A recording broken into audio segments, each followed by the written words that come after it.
दूसरे दिन पाठशाला खुली। मैंने सोचा था शायद लड़के नंगे सिर आएंगे, लेकिन मेरे आंखें खुल गई। मालूम हुआ कि माँ बाप ने वैसा करने से इनकार किया है। उन्होंने कहा था नंगे सिर भी कहीं जाते होंगे। तुम्हारा शिक्षक तो पागल है। मैंने नाखून देखे, लेकिन 2-4 के ही कट पाए। घर को अनेक प्रकार की कठिनाइयाँ इसका कारण थी। कोट के बटन सीने की फुर्सत किसे थी जो सी देता। एक माँ ने तो यहाँ तक कह भिजवा डाला, मास्टर साहब आप पढ़ाने आए हैं तो पढ़ाइए, पर ये नए नए हुनर क्यों निकालते हैं? हमें भी तो कुछ कामकाज होगा ना, कि लड़के के नाखून काटें, बटन लगाएं या सी दें, और यह कर दे वह कर दे। हमारे लड़कों का तो ऐसा ही चलता रहा है और यही ठीक है। हमें तो मरने तक की फुर्सत नहीं है। आपकी यह बेगार कौन ढोएगा? मैं तो दंग रह गया। मैंने सोचा था पाठशाला खुलते ही कक्षा साफ और सुथरी मिलेगी, लेकिन उसके बदले ऐसे ऐसे संदेश मिले। खैर परवाह नहीं। मैंने सोचा यूँ तो काम न चलेगा भाई। मुझे एक और माँ बापों का सहयोग प्राप्त करना होगा, और दूसरी ओर ऐसी योजना करनी पड़ेगी जिससे छात्रों को पाठशाला में ही इन बातों का शौक़ लग जाए। उस दिन मैंने उनसे कोई बातचीत नहीं की, बस छूटते ही कहानी शुरू कर दी। कहानी पूरी सुना दी। लड़के कहने लगे दूसरी कहानी, दूसरी कहानी। मैंने कहा कल से नई कहानी शुरू करेंगे, आओ आज थोड़ा खेल लें। खेलें?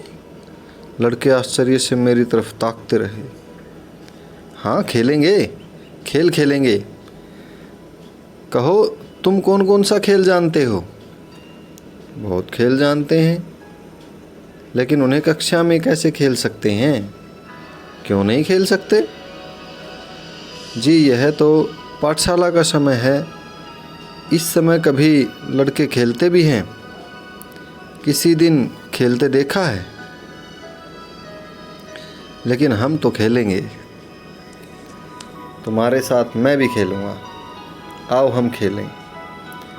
कुछ लड़के तो पुतलों की तरह खड़े रहे, कुछ हूँ हूँ करते हुए खेलने दौड़े।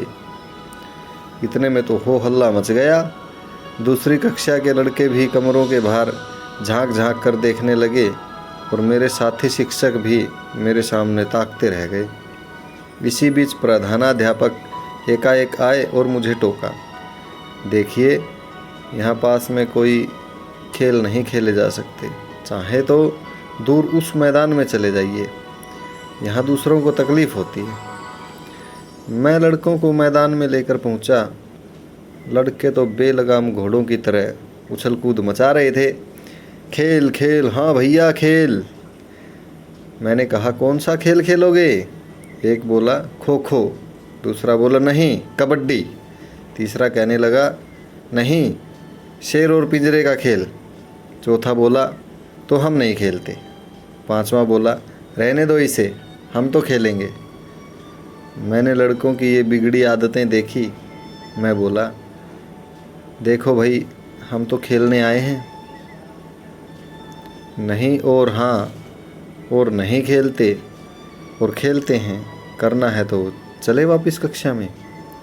लड़के बोले नहीं मास्टर साहब हमें खेलना है। मैंने कहा तो आओ आज खो खो खेलें, 2 जने नेता बन जाओ और दूसरे 2 सलाह करके आओ। लड़के गए। फिर साथी तलाशने में बहुत कुछ देर लगी। एक कहता है मैं भीड़ू बनूंगा, दूसरा कहता है मैं बनता हूँ भीड़ू। आखिर मैंने 2 जनों के नाम सुझा दिए और 2 टुकड़ियाँ बना दी। तब कहीं खेल शुरू हुआ, लेकिन यह तो गली कूचों में खेलने वाले लड़कों का खेल निकला। कोई जबान बंद करके खेलता ही नहीं था। हर एक बिना वजह कुछ न कुछ बोलता ही रहता था। हाँ, आओ मियाँ जी, पकड़ो, बस पकड़ा पकड़ा, तुम्हारी क्या बिसात जो मुझे पकड़ सको। ए जरा संभालना, अरे वाह, ज़रा देखो तो सही, वह उधर से ही निकल जाएगा। अरे ध्यान रखो ध्यान, देखो मैं कहता न था, वह निकल भागेगा। भाग गया न। बड़े बातें करने लगे और इधर उधर से वह निकल गया। लो हार गए ना। मैंने सोचा यह खेल का मैदान है या भाजी का बाजार, खो खो का खेल है या हल्ले गुल्ले की बाजी। खेल खत्म होते ही जीते हुए लड़कों में से एक ने कहा, लो हम जीते। हाँ हम ही जीते, मेहनत तो खूब की लेकिन कुछ चला भी, भिड़ू अच्छा था। तो क्या हुआ, सामने वाला चिढ़ा और घुरका, बोला, हाँ मैं हारा। तो बोलो अब क्या करोगे। पहले वाला फिर बोला, तुम हारे हम जीते, करेंगे क्या, जीते जीते जीते। हारने वाले के मुंह पर गुस्सा था। वह बोला, बस अब चुप भी रहोगे या नहीं, नहीं तो देखा है यह पत्थर। जीतने वाला बोला, देखा है देखा है, चिढ़ाएंगे चिढ़ाएंगे और फिर चिढ़ाएंगे, यह हारा यह हारा यह हारा। उसका गुस्सा काबू न रहा और उठाकर उसने पत्थर फेंक मारा। पत्थर एक दूसरे छात्र के सिर में लगा और लहू की धार बह चली। मैंने सोचा यह तो बुरा हुआ। वही अपना रुमाल फाड़कर मैंने पट्टी बांधी। सब लड़कों को अपने पास बुलाकर मैंने कहा, देखो जी कल से खेल बंद। सब कहने लगे, लेकिन साहब यह तो इनकी लड़ाई थी, इसमें हमारा क्या कसूर है। मैंने कहा, तुम्हें मेरी दो बातें मंजूर हों तो मैं खेल खेलूँगा और खिलाऊँगा। सब बोले, मंजूर है मंजूर है। मैंने कहा, पहली बात तो यह है कि खेलते समय कोई बिना कारण न बोले, जो बोले वह अलग हट जाए। सबने कहा मंजूर है। दूसरी बात यह है कि खेल में हारने जीतने की बात ही नहीं, खेल है एक बार हम कमज़ोर रहे तो दूसरी बार दूसरा, इसमें हम हारे और तुम जीते की बात क्या है। खेलने का मतलब है खेलना, कूदना, दौड़ना और मौज करना। हारना और जीतना और सिर फोड़ना, हमें इसकी ज़रूरत ही क्या है। सब बोले, हमें यह भी मंजूर है। हम सब खेल कूद कर पाठशाला में आए। साथ में सिर फूटा हुआ वह लड़का भी। दूसरे शिक्षक और लड़के उसे देखने बाहर आए। एक मस्खरे ने कहा, क्यों, कैसा खेल खेला। दूसरा बोला, अरे भाई ये तो फाग खेलने गए थे।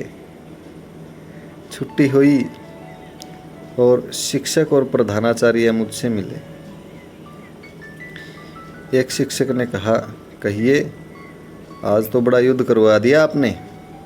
दूसरे शिक्षक बोले, अजी साहब ये खेल वेल आप रहने दीजिए, यह 12 बापों की प्रजा ठहरी, इसे तो शाला की चार दीवारी के अंदर ही रखिए और रटाइए पढ़ाइए। आप इन्हें आज़ाद कर देंगे तो ये एक दूसरे का सिर फोड़ डालेंगे। गलियों में रोज़ क्या होता है आप जानते ही हैं ना।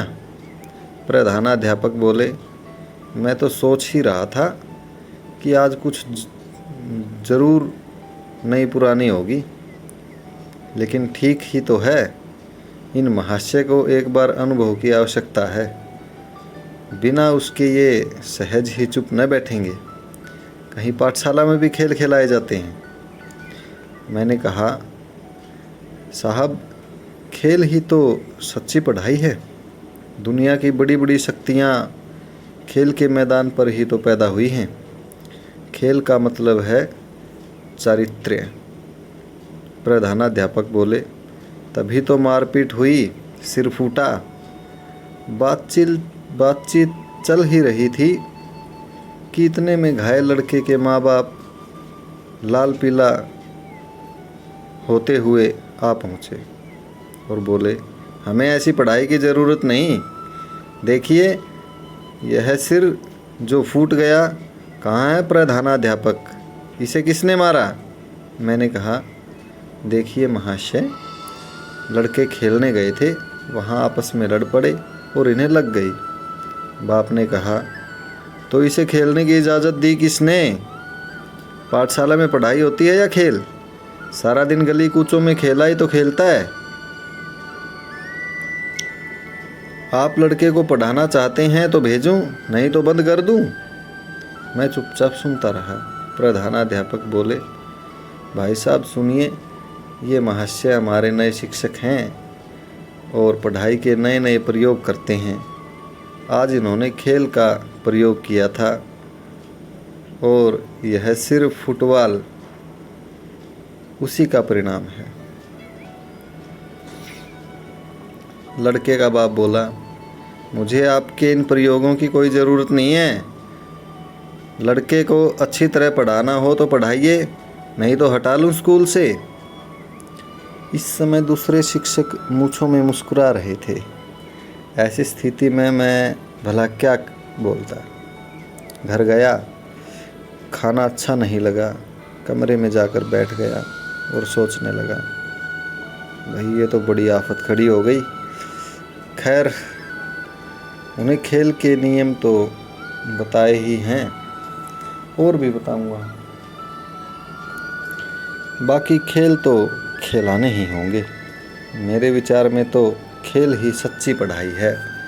लेटे लेटे एक विचार और आ गया, माँ बापों की एकाध सभा क्यों न कर लूँ? उन्हें खेल का महत्व क्यों न समझाऊँ? उनसे स्वच्छता और व्यवस्था के बारे में सहयोग की प्रार्थना भी करूँगा। वे लोग मदद न करेंगे तो मैं ही क्या कर सकूँगा? क्या अपने बच्चों के लिए इतना भी नहीं करेंगे? हम शिक्षक लोग माँ बापों के सहयोग से क्या कर सकते हैं?